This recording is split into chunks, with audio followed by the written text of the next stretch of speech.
Hello guys, आज हम explain करने वाले हैं एक ऐसी जबरदस्त साइंस फिक्शन मूवी को जो आपकी आंखें खोल कर रख देगी। क्योंकि अगर इंसान नहीं सुधरे तो हम सब एक साथ ही खत्म हो जाएंगे। और इस मूवी का मकसद भी इंसानों की आंखें खोलना है, क्योंकि इंसान समझते हैं कि ये दुनिया उनकी जागीर है, पर ये बहुत बड़ी गलतफहमी का शिकार हैं। मूवी की शुरुआत 1928 में इंडिया के पहाड़ों से होती है, जहां हम एक आदमी को देखते हैं जिसे किसी चीज का एहसास होता है। इसीलिए ये अपने कैंप से बाहर निकलकर उस चीज की तरफ जाने लगता है। और फिर ऊंचे पहाड़ और ठंड के जबरदस्त थपेड़े झेलते हुए जब ये उसके पास ऊपर पहुंचता है तो वहां इसे एक गोला मिलता है। और जब ये उस गोले की बर्फ को तोड़ता है तो उसमें से एक बहुत तेज रोशनी निकलती है, जिससे यह आदमी बेहोश हो जाता है। और जब इसे होश आता है तो इसे अपने हाथ पर एक निशान दिखता है, और वो गोला भी यहाँ से जा चुका था, क्योंकि 1980 में इंडिया में एक स्पेसशिप उतरा था, यानी दूसरी दुनिया के लोग हमारी दुनिया में आए थे और उनका जहाज एक बड़े से गोले के रूप में था। और फिर ऐसे ही 80 साल बीत जाते हैं और 80 साल बाद हम एक लैब में प्रोफेसर हेलन को देखते हैं, जो एक एस्ट्रोबायोलॉजिस्ट थी, यानी वो दूसरी दुनिया से आने वाले छोटे छोटे कण और जीवों की जांच करती थी। और फिर इसके बाद जब हेलन अपने घर पर जाती है तो वहाँ अपने बेटे जेकब से मिलती है और उसके लिए खाना बना रही होती है। लेकिन कुछ देर बाद ही काफी सारी आर्मी इसके घर पर आ जाती है और वो लोग इसे अपने साथ चलने को कहते हैं। पर जाने से पहले हेलन अपने बेटे जेकब को अपने पड़ोसी के पास छोड़ जाती है। और हेलन जब इनसे पूछने की कोशिश करती है तो ये लोग उसे कुछ नहीं बताते कि ये टॉप सीक्रेट है, आपको जल्दी ही पता चल जाएगा। हेलन समझ जाती है कि कोई बहुत बड़ा खतरा आने वाला है, क्योंकि सड़कें बिल्कुल सुनसान थीं। और इसके बाद जब इसे जहाज में बिठाया जाता है तो यहाँ पर इसके अलावा और भी बहुत से साइंटिस्ट होते हैं और आर्मी के लोग जल्दी ही इन सबको नासा में ले आते हैं, जहाँ हेलन को इसका पुराना साथी माइकल मिलता है और इसने ही हेलन को यहाँ बुलवाया है। और फिर जल्दी ही इन सबको बताया जाता है कि आप लोगों को यहाँ इसीलिए बुलाया गया है क्योंकि हमें एक अनजान चीज दिखी है जो तेजी से आ रही है और वो 1 घंटे के अंदर हमारी दुनिया पर आ जाएगी, जो हमारे मैनहट्टन शहर में उतरेगी। हमें उस चीज के बारे में पता लगाना है कि आखिर वो क्या चीज है। शायद वो एलियन हो सकते हैं जो हमारी दुनिया में आ रहे हैं। और फिर हम देखते हैं कि जल्दी ही मैनहट्टन शहर में आर्मी हेलन को बाकी साइंटिस्ट के साथ ले आती है और जल्दी ही ये देखते हैं कि आसमान से कोई बहुत तेज चमकती हुई चीज नीचे आ रही है। और फिर धूल हटने के बाद जब साइंटिस्ट उसके करीब जाते हैं तो वो एक बहुत बड़े गोले जैसा होता है। किसी को समझ में नहीं आ रहा आखिर ये क्या है। तभी यहाँ पर बहुत सारी आर्मी आ जाती है और ये लोग इस जगह को चारों तरफ से घेर लेते हैं और उस गोले की तरफ अपने हथियार तान कर खड़े हो जाते हैं और ऊपर बिल्डिंग पर भी स्नाइपर निशाने के लिए तैयार हो जाते हैं। इसके बाद जब साइंटिस्ट उस गोले के करीब जाने की कोशिश करते हैं तो वो बहुत तेज चमकने लगता है और ऐसा लगता है कि उसके अंदर से कोई बाहर आ रहा है। और हेलन भी उसके करीब जाने लगती है और जैसे ही वो हाथ बाहर निकालता है तो आर्मी उसे खतरा समझकर शूट कर देती है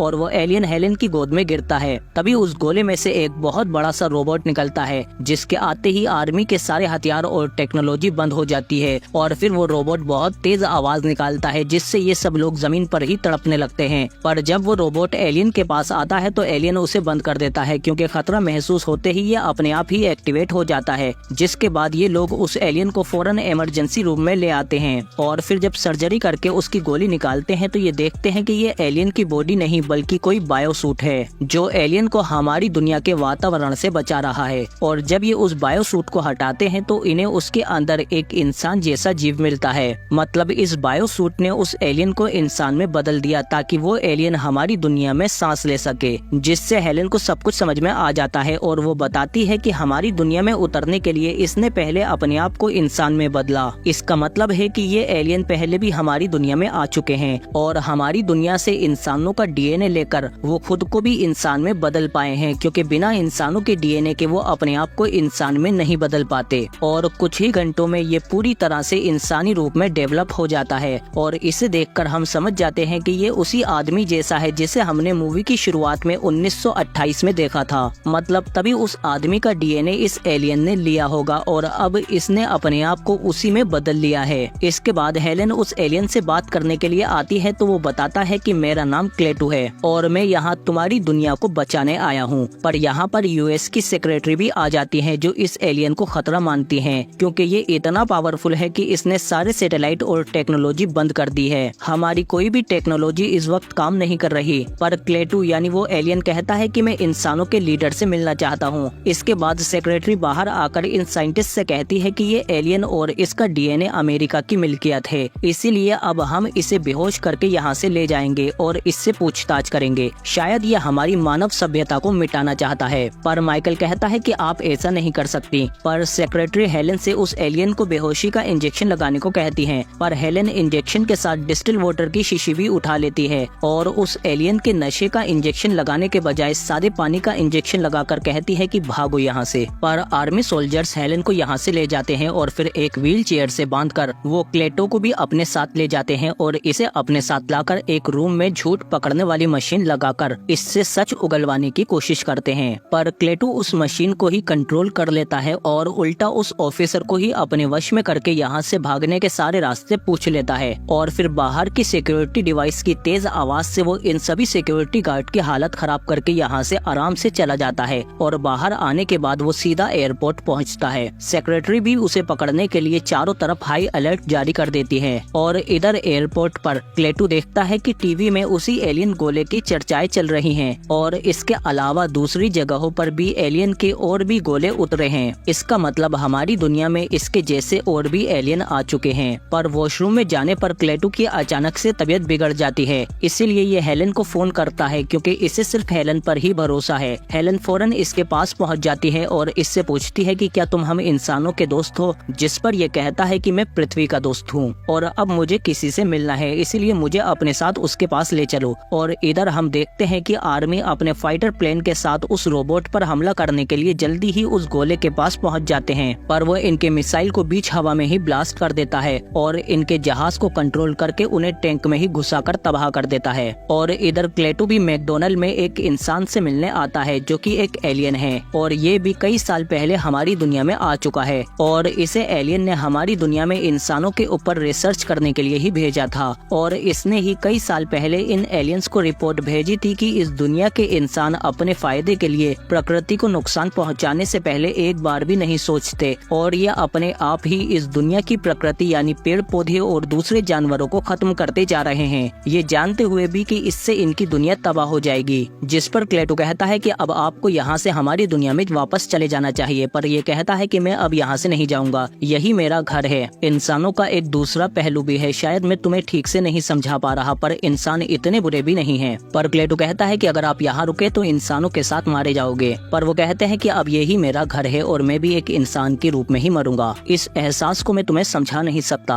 और इधर हम देखते हैं कि आर्मी जनरल कहते हैं कि चाहे कुछ भी हो जाए गोली मत चलाना, क्योंकि हिंसा करने पर ही ये रोबोट एक्टिवेट होता है, इसीलिए ये शांति से उस रोबोट को एक कंटेनमेंट पैनल में बंद कर लेते हैं। और इधर क्लेटो भी हेलन के साथ एक जंगल में पहुंच जाता है और पानी में से वो एक गोले को बाहर बुलाता है और उसे इस दुनिया के सभी जानवरों के डीएनए का सैंपल कलेक्ट करने का आदेश देता है, जिससे हर जगह के गोले एक्टिवेट हो जाते हैं और जानवरों को अपनी ओर खींचने लगते हैं और ये गोले हर जगह के जानवरों को अपने अंदर खींच लेते हैं और यहाँ तक कि ये गोले समुद्र में भी होते हैं और सबके डीएनए सैंपल को कलेक्ट करने के बाद ये गोले हमारी दुनिया से चले जाते हैं। पर वो पहले वाला गोला अभी भी मैनहट्टन में है और इन गोलों को देखकर आर्मी और सरकार भी समझ जाते हैं कि वो हमारी दुनिया से डीएनए सैंपल लेकर गए हैं। और इधर हेलन जब इस बारे में क्लेटो से पूछती है तो वो बताता है कि मैं यहाँ तुम्हारी दुनिया को बचाने आया हूँ, न कि इंसानों को, क्योंकि इंसान ही इस दुनिया को खत्म कर रहे हैं। क्लेटो बताता है कि हम एलियन इंसानों से बहुत ज्यादा एडवांस हैं और हमने बहुत सारी दुनियाओं की स्टडी कर रखी है जहाँ पर जीवित लोग रहते हैं और जीवन संभव है,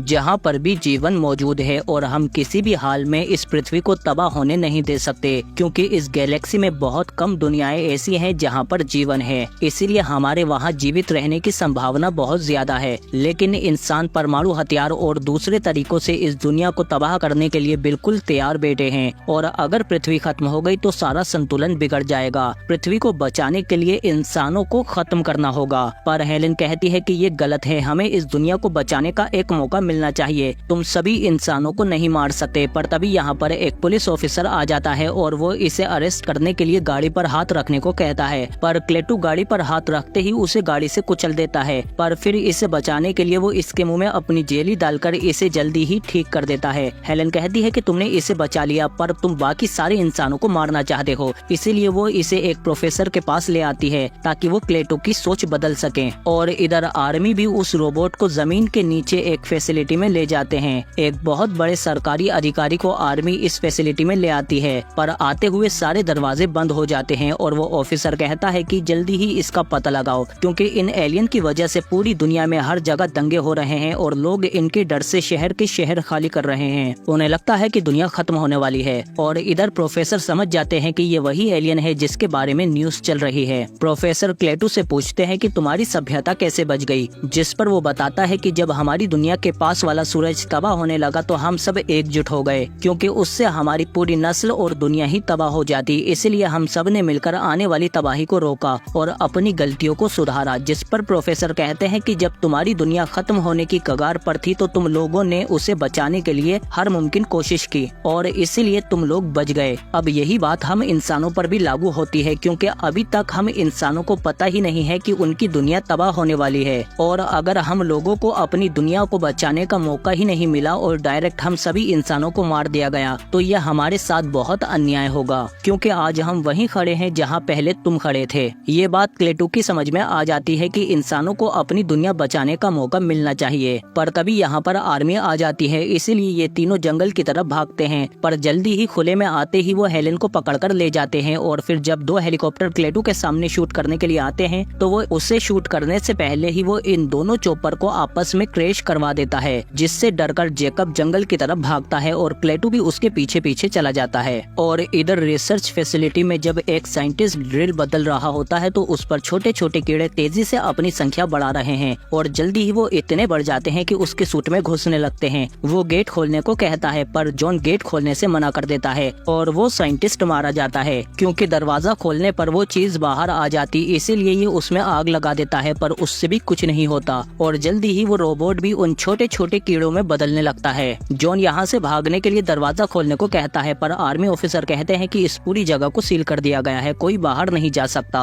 और फिर जल्दी ही वो कांच तोड़कर बाहर आ जाते हैं और सबको खत्म कर देते हैं। फैसिलिटी के बाहर हम देखते हैं कि आर्मी तैनात है, पर जल्दी ही वो इस पूरी फैसिलिटी को तोड़कर बाहर खुले में आ जाते हैं। पर तभी आर्मी इन पर जबरदस्त हमले करना शुरू कर देती है, लेकिन कोई भी हमला इन पर काम नहीं करता और इन छोटे छोटे कीड़ों का तूफान हर एक चीज को तबाह कर देता है और सबको मार देता है। जिनसे भी वो छोटे छोटे कीड़े टकराते हैं मानो जैसे वो हर एक चीज को दीमक की तरह खाकर अपनी तादाद बढ़ा रहे हैं। जिसे देखकर सेक्रेटरी हेलेन से मिलने आती है तो हेलेन उन्हें क्लेटू का पूरा प्लान बता देती है और कहती है कि हम उनसे जीत नहीं पाएंगे, पर मैं क्लेटू को समझा सकती हूँ, वो इस तबाही को रोक सकता है। और इधर हम देखते हैं कि क्लेटू जेकब की मासूमियत देखकर उससे काफी इम्प्रेस हो जाता है और फिर हम देखते हैं कि क्लेटू जेकब के साथ उसके पिता की कब्र पर आ जाता है और फिर जेकब क्लेटू से कहता है कि तुम्हारे पास इतनी शक्तियां हैं, क्या तुम मेरे पिता को जिंदा कर सकते हो? पर क्लेटू कहता है कि मैं किसी मरे हुए को जिंदा नहीं कर सकता, जिस पर जेकब रोने लगता है और कहता है कि मैं इस दुनिया में अकेला हूँ। पर तभी यहाँ पर हेलेन आ जाती है और वो कहती है कि तुम इस दुनिया में अकेले नहीं हो, मैं हर वक्त तुम्हारे साथ हूँ। क्लेटू अब इन दोनों माँ बेटे का प्यार देखकर समझ चुका है कि इंसान एक दूसरे से बहुत प्यार करते हैं, इसीलिए अब क्लेटू फैसला करता है कि इंसानों को भी अपनी दुनिया बचाने का एक मौका मिलना चाहिए, क्योंकि इंसान इतने बुरे भी नहीं होते। हेलेन कहती है कि तुम ये सब रोक सकते हो, जिस पर क्लेटू कहता है कि मुझे मैनहट्टन जाना होगा और फिर वो इन लोगों के साथ मैनहट्टन की तरफ जाने लगता है और जल्दी ही ये सारे चेक पॉइंट तोड़कर मैनहट्टन तक पहुंच जाते हैं,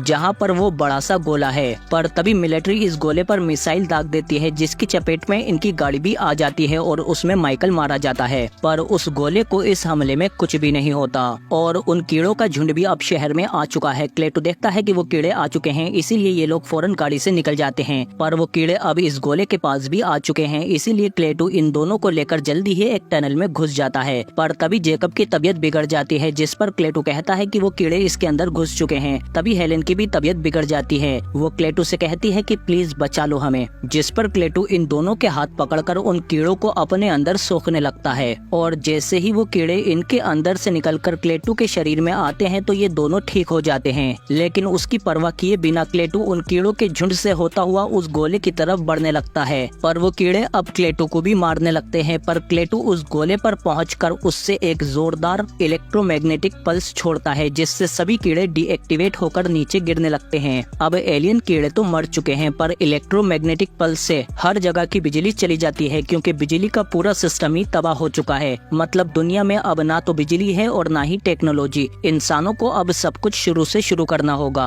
और उन कीड़ों को रोकते हुए क्लेटू भी गायब हो चुका है और अब वो गोला भी धीरे धीरे हमारी दुनिया से जाने लगता है। तभी जेकब कहता है कि क्लेटू मरा नहीं है, बल्कि वो यहाँ से चला गया है और इसी मैसेज के इसके साथ ये मूवी यहीं पर खत्म हो जाती है कि अगर हमने प्रकृति को नष्ट होने से नहीं रोका तो हम सब भी मारे जाएंगे, क्योंकि हमारी दुनिया में हर एक पेड़ पौधा जीव जंतु हमारे लिए जरूरी है। अगर वो खत्म हो गए तो हम भी नहीं बच पाएंगे। आप कमेंट करके बताओ कि आपके क्या विचार हैं, पर उससे पहले वीडियो को दबाकर लाइक करो और सब्सक्राइब करो हमारे चैनल को, क्योंकि इससे और भी अच्छी अच्छी वीडियो आने वाली है। हम मिलते हैं आपसे अगली वीडियो में।